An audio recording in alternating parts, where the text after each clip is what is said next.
So here's the thing, guys. In 2006, we got married and I was like doing really well at real estate. It was my third year in real estate. You know, I was rookie of the year in my MLS, you know, 6 figures right out of the gate, which was a lot of freaking money for me at the time when I was living in my parents' basement, right? And I'm like gonna conquer the world in real estate. So I'm like, we gotta move. We gotta get out of this small town in New York where we're from, and we're gonna go down to the big city of Charlotte.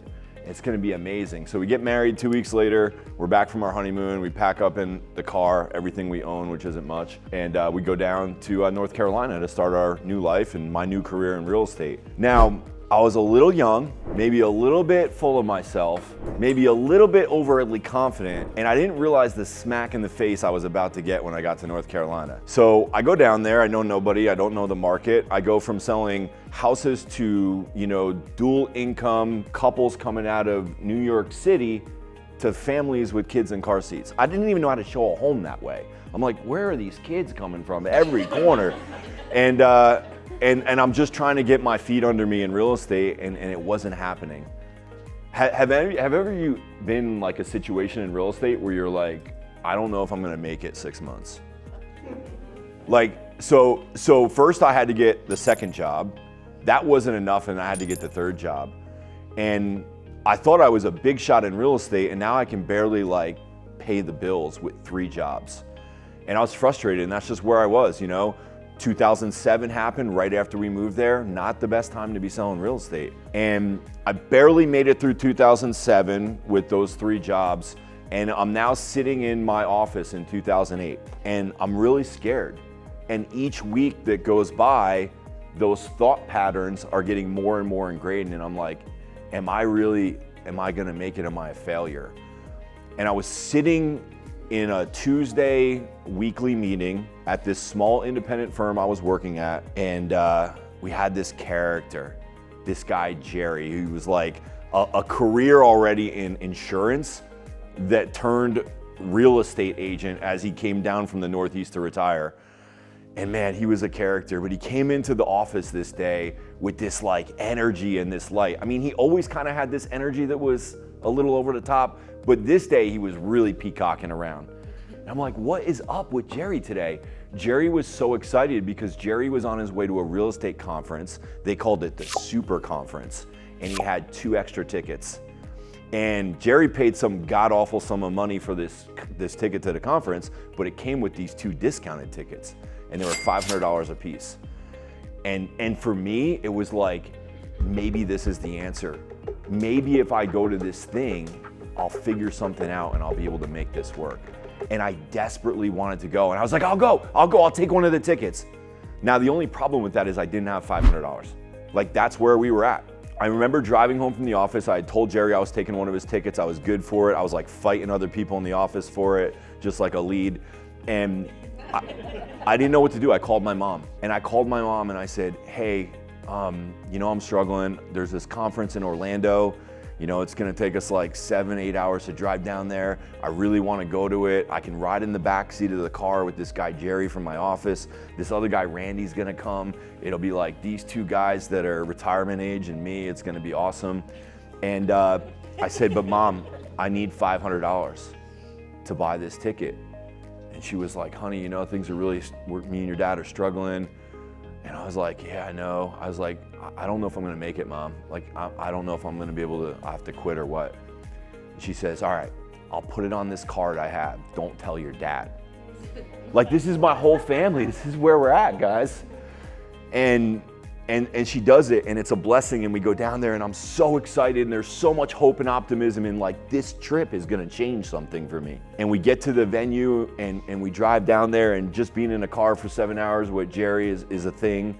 And I'm kind of exhausted, but very excited. And we show up at the venue, and it's like probably the nicest hotel that I've ever pulled up to.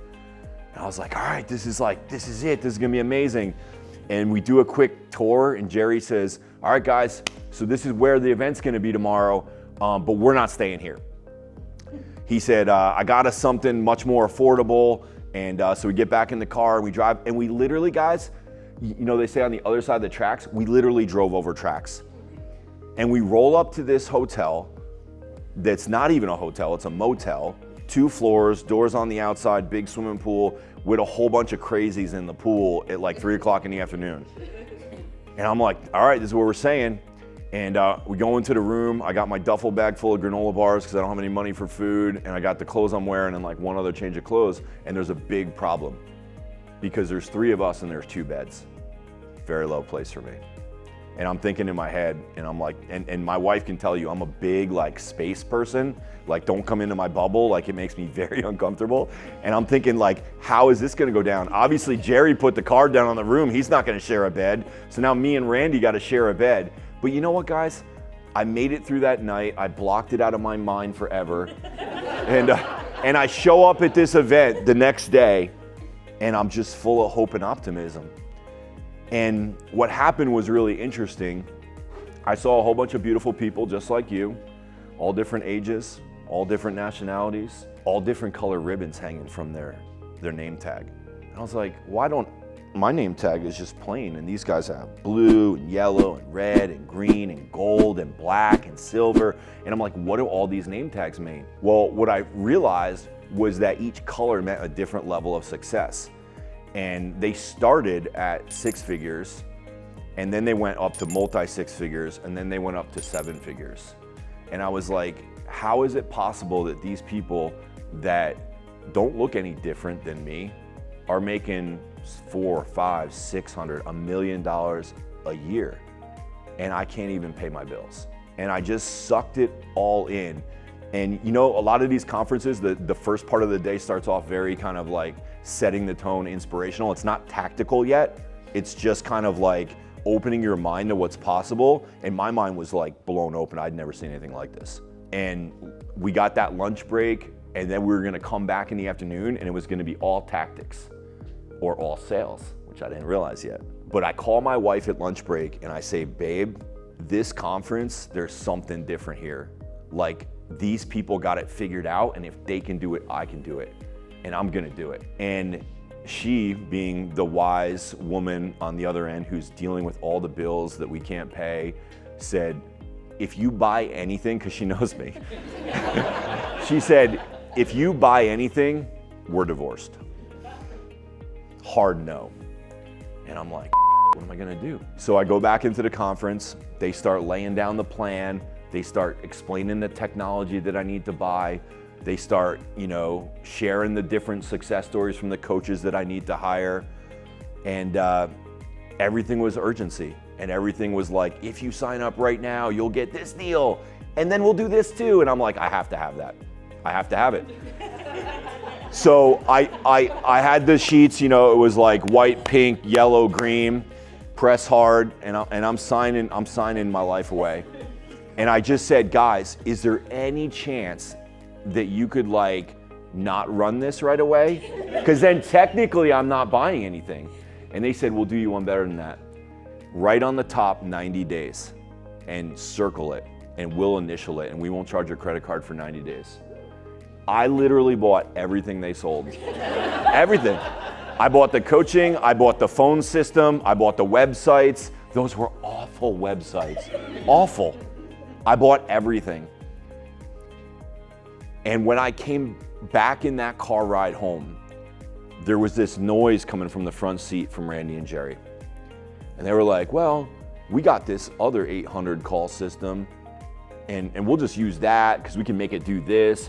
And I'm like, guys, we're all broke. We just heard from people that are successful.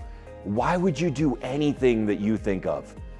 Do everything that they tell you to do. I was like, I'm doing everything that they tell me to do, and you know what? If it doesn't work, it's on them. And I'll demand my money back. But I know it's gonna work because other people are doing it, and we're not. So I just became extremely committed in that moment that I was gonna be the student, and I was gonna do everything they told me to do.